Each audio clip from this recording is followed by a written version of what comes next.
the previous section, we looked at how to receive bills. This time around, we are going to take it a bit further. So let's look at it from this section. We say that whenever a student is coming to make fees payment, this is where we record that kind of entry. So in effect, we have the history over here, kind of a list of all of students that have made payment so far. Now we have another one called records and an action. This is where we tend to make updates to some of the errors we can make when we are entering some of these values. Now you can see that when we get here, you first of all have to search for the student.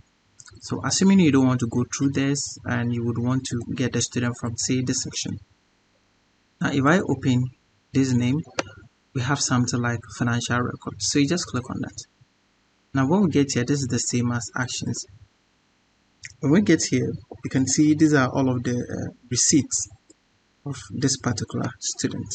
Okay. Now when we come to bills too, this is where we have access to all of these things. And we have tax, assuming we have some tax for the student, and then transactions. I remember we did something for tax. Let me check the tax history to know who and who. We have that of class rep, so I think that was Ivy or so. Yeah, let me get this. So in fact, let's go to Ivy's profile and then go to financial records, and we are going to see that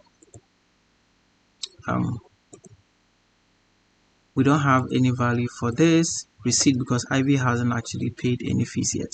Now this is the bill. Okay, so Ivy is owing 280 here, and then the tax, you can see that we have an 80 cedis tag.